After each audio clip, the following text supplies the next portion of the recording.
नमस्कार, स्वदेश न्यूज की खास पेशकश में आप सभी का स्वागत है। मैं हूं भागीरथ साहू। दीपालपुर के बेटमा में पहाड़ी पर बने समुदाय आवासीय विद्यालय में पढ़ने वाले बच्चों के भविष्य के साथ खनिज माफिया खिलवाड़ कर रहे हैं। जानकारी के बावजूद खनिज विभाग और स्थानीय प्रशासन मौन है। मध्य प्रदेश शासन द्वारा निर्मित समुदाय आवासीय विद्यालय में कुल 820 विद्यार्थी अध्ययनरत हैं। इंदौर में समुदाय आवासीय विद्यालय एवं परिसर के लिए 18 एकड़ भूमि, जिसका हल्का नंबर 228/1 आवंटित की गई है, लेकिन खनिज माफियाओं द्वारा स्कूल से कुछ ही दूरी पर सटी भूमि से अवैध खनन कर स्कूल परिसर के रास्ते से ले जाया जाता है, जिस कारण स्कूल परिसर की पीने की पानी की पाइपलाइन भी डैमेज हो रही है। वह रास्ता खराब हो रहा है। एक दिन रात निकलने वाले इन डंपरों की आवाज से स्कूल में पढ़ने वाले बच्चों की पढ़ाई पर भी असर हो रहा है। बालिकाओं का हॉस्टल करीब होने की वजह से बच्चियों को रात में काफी दिक्कतों का सामना करना पड़ता है। समुदाय विद्यालय के प्रिंसिपल सीमा सालवन का कहना है, खनिज माफियाओं के कारण बच्चों की पढ़ाई में आ रही बाधाएं व पीने की पानी का पाइपलाइन को डैमेज कर रहे हैं। इन लोगों की शिकायत को लेकर मैंने कई बार बेटमा तहसीलदार नीरज प्रजापति व दीपालपुर एसडीएम को लिखित शिकायत कर चुकी हूं, लेकिन कई बार शिकायत के बाद भी प्रशासन मामले को गंभीरता से नहीं ले रहा है। माना जा रहा है कि खनिज माफियाओं को स्थानीय प्रशासन व खनिज विभाग की मौन स्वीकृति प्राप्त है, जिसके कारण बार बार हो रही शिकायतों को लेकर भी कोई कार्रवाई नहीं की जा रही है।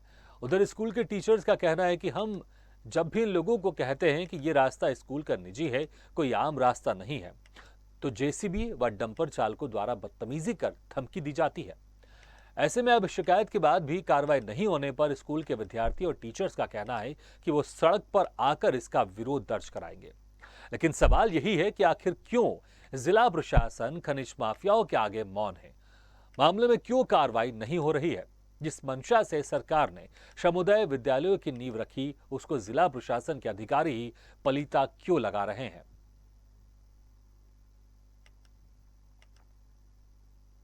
मैं पानी भरने के लिए गया था तो ये डंपर आई, तो मैंने उसको बोला कि भैया यार ये गड्ढे हो गए, मैंने क्या क्या एक डंपर यहाँ गाड़ी डाल दे तो वो बोला कि मैं डाल लूँ। तो मैंने क्या किया, भैया मैं रोकता हूँ।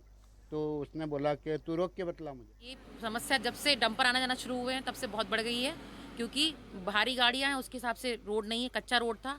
कच्चे रोड से किसी भी तरह हम ऊपर तक आना जाना कर सकते थे, लेकिन अब विद्यार्थियों को, उनके पालकों को और शिक्षकों एवं उनके परिवारों को अत्यंत मुश्किलों का सामना करना पड़ रहा है। 4 व्हीलर तो ठीक है, हम 2 व्हीलर से भी आना जाना नहीं कर सकते। टीचर्स और उनके परिवार, उनका भरण पोषण कैसे होगा, ये एक बहुत बड़ी समस्या है। इस समस्या का समाधान शीघ्र अगर नहीं होगा तो इतने सारे बच्चों के साथ हम कैसे न्याय कर पाएंगे। कृपया इसके समाधान की तरफ आप सब अपना ध्यान दें। धन्यवाद। जो भारी वाहन हैं यहाँ से निकलते हैं मुरहम के, तो यहाँ पे क्या है कि रास्ता बहुत ख़राब हो चुका है और हमारी जो वाटर पाइपलाइन है वो डैमेज होने की कगार पे है और पहले भी ख़राब हो चुकी है हमारी पाइपलाइन। तो बड़ी मुश्किल से सही किया गया था, हमें बहुत समस्याओं का सामना करना पड़ रहा है। उच्च अधिकारियों से निवेदन है कि हमारी समस्या पे बहुत ही जल्दी विचार करें। कई बार की है, जहाँ जो संबंधित क्षेत्र है वहाँ पर मैंने शिकायत की है, लेकिन अभी तक कोई संतोषजनक जवाब मिला नहीं है। मैंने की है, अपने एसडीएम साहब को भी की है, लिखित में भी की है और भी कई जगह की है। मैं नहीं बोलना चाहती उस बारे में, लेकिन मैंने की है। तो स्कूल में बच्चे जाते हैं पढ़ाई करने के लिए, वहां पर जाते हैं कुछ सीखने के लिए, लेकिन जब उनको इस तरह से परेशानी हो रही है और लगातार टीचर्स की तरफ से, स्कूल प्रबंधन की तरफ से शिकायत की जा रही है, उसके बावजूद भी अगर प्रशासन कार्रवाई नहीं करता है तो यहाँ पर सवाल तो खड़े होंगे ही। हमारे साथ इस वक्त हमारे सहयोगी जुड़ रहे हैं राहुल देवड़ा। राहुल, आखिर क्या वजह आप देख पा रहे हैं कि अगर जिस तरह से बच्चों को समस्याएं आ रही हैं, वो अच्छे से पढ़ नहीं पा रहे हैं और रास्ता पूरा कीचड़ कीचड़ हो गया, हम देख पा रहे हैं, टीचर्स ने भी कई बार शिकायत कर दी, स्कूल प्रबंधन भी शिकायत कर चुके हैं, आखिर क्या वजह सामने आ रही है कि आखिर क्यों प्रशासन इस पर कार्रवाई नहीं कर रहा है और दादागिरी लगातार खनन माफियाओं की जारी है वहां पर? जी सर, मैं आपको बता दूं कि ये शिकायत जो और परेशानी चल रही है, करीब 4 सालों से चल रही है। समुदाय विद्यालय में करीब 800 बच्चे पढ़ते हैं और कई टीचर यहाँ पे पढ़ाते हैं। खनन माफियाओं द्वारा लगातार दिन रात यहाँ पे परिवहन किया जाता है, जिससे कि जो ध्वनि प्रदूषण होता है तो बच्चों की पढ़ाई में भी अवरुद्ध होता है। और ये जो जमीन में से निकाल के जाते हैं स्कूल परिसर का है, जिसमें से वो दादागिरी करके निकाल के जाते हैं। जिसके बाद में इन्होंने 4 साल में अभी तक कई बार शिकायत की तहसीलदार, एसडीएम, कलेक्टर और यहाँ तक कि इन्होंने इनके सचिवालय में भी शिकायत कर चुके, पर अभी तक प्रशासन का एक अड़ियल रवैया कह सकते हैं कि उन्होंने अभी तक इस पर संज्ञान नहीं लिया। बिल्कुल राहुल, हम देख पा रहे हैं कि आपके पीछे शायद टीचर्स भी खड़े हैं वहां पर। आप उनसे बात कीजिए और जानिए कि किस तरह की समस्या उनको, हमने बाइट सुनी, समस्या बता रहे हैं, लेकिन आप उनसे और जानिए कि क्या कुछ अब वो आगे करने वाले हैं और कहां कहां शिकायत अभी तक और जगह कर चुके हैं। आप उनसे बात कीजिए। जी, मेरे साथ में यहाँ के आवासीय स्कूल के प्रिंसिपल मौजूद है। मैं इनसे जानूंगा कि किन किन कितनी शिकायतें अभी तक कर चुकी है और क्या क्या समस्या आ रही है बच्चों को पढ़ाने में, बच्चों को पढ़ने में और यहाँ के शिक्षकों को भी। नमस्कार मैम, स्वागत में आपका स्वागत है। किस प्रकार के बच्चों को और आप लोगों को सबको यहाँ पे शिकायत समस्या का सामना करना पड़ रहा है? देखिए, ये जो आप खड़े हुए हैं ये हमारे विद्यालय की बाउंड्री और बाउंड्री से सटी हुई ये 6 मीटर चौड़ी रोड है। यहाँ तक आने से पहले जो एक पहुंच मार्ग है, वहाँ से लेकर यहाँ तक, जो कि ये आम रास्ता नहीं है, परंतु यहाँ से इतने हैवी लोडिंग वाहन यहाँ से निकलते हैं 10 चक्का 12 चक्का वाले, कि अगर यहाँ पर हम कुछ भी अपने प्रयासों से डाल दें या कुछ भी मुरम वगैरह, तो 2 ट्रक निकलने के बाद वापस उसी स्थिति में आ जाती है। यहाँ से हमारे पीने के पानी की पाइपलाइन जा रही है। जैसे 800 बच्चों का खाना जो वर्तमान में मौजूद है, जबकि विद्यालय की कैपेसिटी 1160 है, किसी भी दिन वो कभी आएगी। अभी जो 800 बच्चे मौजूद हैं, 50 के करीब शिक्षकों का परिवार यहाँ रहते हैं, कर्मचारी, अन्य कर्मचारी भी रहते हैं, उन सबको तमाम सब परेशानी आ जाएगी अगर ये पाइपलाइन यहाँ से बर्स्ट हो गई, टूट गई। दूसरा, सीवर लाइन अभी कल टैंक हमारा बर्स्ट हुआ है, उसको हमने दुरुस्त करवाया। तब हम लोग हार कर, जिसे कहना चाहिए कि अब और कोई रास्ता नहीं बचा, तो हमने यहाँ पर आकर और 4-5 डंपर रुकवाए, उनसे जबरदस्ती यहाँ पर हमने मुरम डलवाई, जिससे आप थोड़ा बहुत इसको नॉर्मल देख पा रहे हैं। अभी ये शाम तक अगर 4-5 ट्रक भी और निकलती, वापस उसी को पाइपलाइन को वापस छूने लग जाएगा। उधर से आते समय पहुंच मारते, अगर आप भी आए हो तो आपने देखा होगा, काफी बड़ा एक पत्थर रास्ते में गिरा है और आसपास की जो पहाड़ियां हैं वहां से निकाले जाती है मलबा, तो ऊपर अगर कोई पत्थर लटक रहा है तो वो लटक रहा है। इतना भी नहीं होता है कि भाई अगर अभी नीचे से निकाला है और ऊपर एक लटक रहा है तो उसको भी निकाल दो, ताकि कभी तेज हवा या आंधी आए तो वो किसी को जनहानि ना हो उससे। पेड़ की आधी जड़ें वो बाहर झाँक रही है, तो कभी भी तेज हवा आने पर कोई भी कैजुअलिटी यहाँ पर हो सकती है। मैम, अभी तक जैसे कि आपने बताया 4 सालों से ये समस्या आ रही है, तो अभी तक आप कहाँ किन अधिकारियों से इसकी शिकायत कर चुके हैं?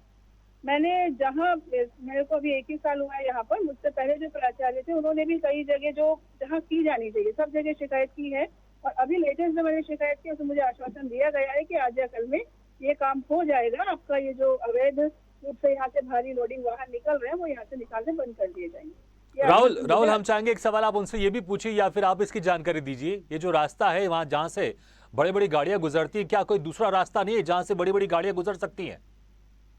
मैम, एक ये सवाल था कि जो बड़े बड़े वाहन यहाँ से गुजर रहे हैं, इसके अलावा कोई यहाँ पर दूसरा रास्ता नहीं है जो गुजर सके? देखिए, उस रास्ते की जानकारी मुझे रखनी भी थी।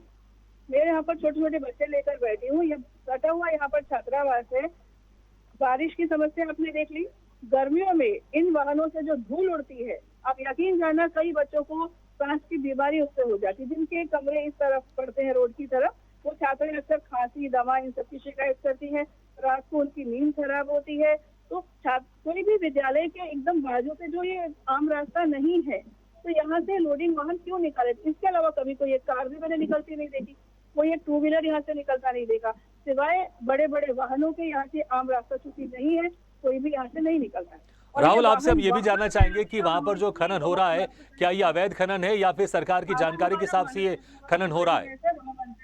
वहां से बनने के बाद एक बड़ी सी गाड़ी में उसको बड़े बड़े कंटेनर्स में लेकर यहाँ लाया जाता है, तो वो खाना लाते समय आधा तो वो गिर ही जाता है, अक्सर कम पड़ जाता है, भैया फिर वापस लेने जाओ, क्योंकि रास्ता इतना उबड़ खाबड़ है। जी सर, मैं आपको बता दूं कि ये 2 खदानें हैं जिसकी सरकार द्वारा परमिशन ली गई है, और अभी पंचायत के द्वारा एक तालाब निर्माण करवाया जा रहा है, जिसको लेकर भी ये खनन हो रहा है, जिसके कारण और गतिविधियां इन डंपरों की बढ़ चुकी है। अच्छा, उनसे पूछिए जो आपके साथ अभी आप जिनसे बात कर रहे हैं स्कूल की तरफ से, अभी क्या आश्वासन दिया गया है प्रशासन की तरफ से इनको?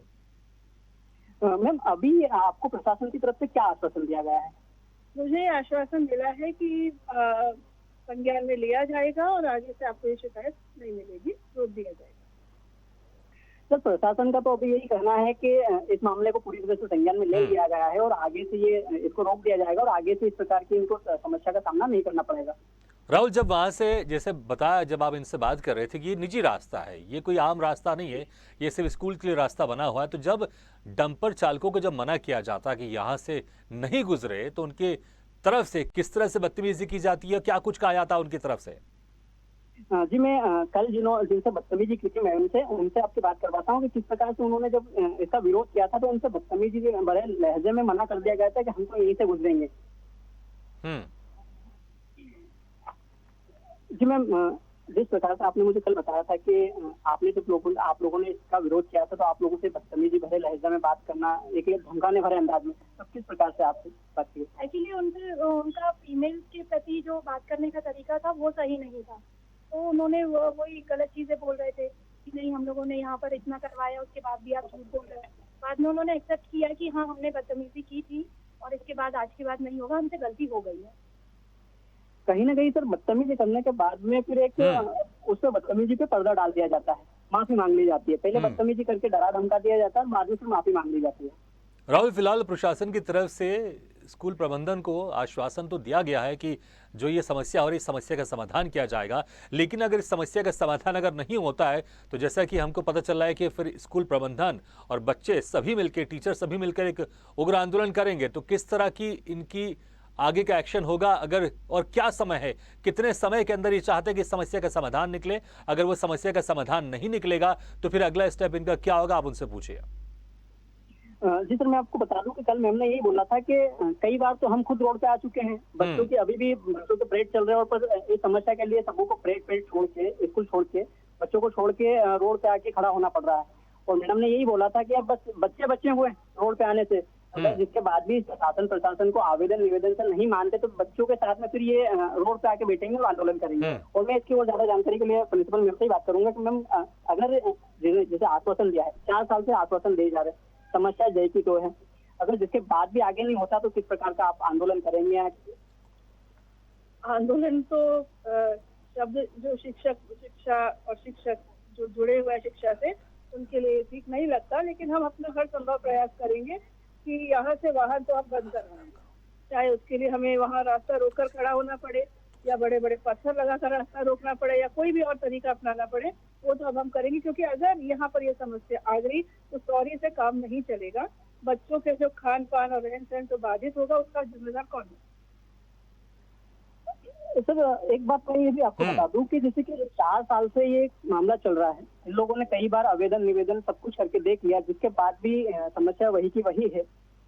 अगर मामला गरमाता है, अखबारों की सुर्खियां बनता है, चैनलों की सुर्खियां बनता है, तो इनको आश्वासन देके सिर्फ शांत कर दिया जाता है। क्योंकि 800 बच्चे पढ़ते हैं, जहां सरकार और बड़े बड़े मंत्री वादे करते हैं बच्चों को अच्छी शिक्षा देने के लिए और प्रयास करते रहते हैं, जिसके बाद भी इस प्रकार की जानकारी होने के बाद भी कहीं ना कहीं उस चीज को नजरअंदाज करना, देखिए प्रशासन पे एक प्रश्नवाचक चिन्ह बन के खड़ा होता है कि प्रशासन आखिर साबित क्या करना चाहता है, बच्चों को पढ़ाना चाहता है कि उनके भविष्य के साथ में खिलवाड़ करना चाहता है। क्योंकि 850 बच्चे यहाँ के आवासीय परिसर में, समोदय विद्यालय में बच्चे पढ़ते हैं और किस प्रकार से इस प्रकार से ध्वनि प्रदूषण, यातायात को लेकर उनकी पढ़ाई, उनका एक नुकसान हो रहा है। बिल्कुल राहुल, बहुत बहुत शुक्रिया हमसे बात करवाने के लिए, आपके साथ जो मौजूद थे स्कूल प्रबंधन की तरफ से। और जैसा कि आश्वासन दिया गया प्रशासन की तरफ से, हम उम्मीद करते हैं कि अब उस आश्वासन के हिसाब से इनकी जो समस्या है, क्योंकि तकरीबन 820 से ज़्यादा विद्यार्थी वहाँ पर पढ़ते हैं और तमाम शिक्षक वहाँ पर जाते हैं पढ़ाने, उनको भी समस्या का सामना करना पड़ता है। तस्वीरों हम देख रहे हैं किस तरह से वो रास्ता हो गया है, आम इंसान वहाँ पर चल भी नहीं सकता। उम्मीद करते हैं जो आश्वासन दिया गया है, अब प्रशासन इस समस्या का समाधान जल्द करेगा।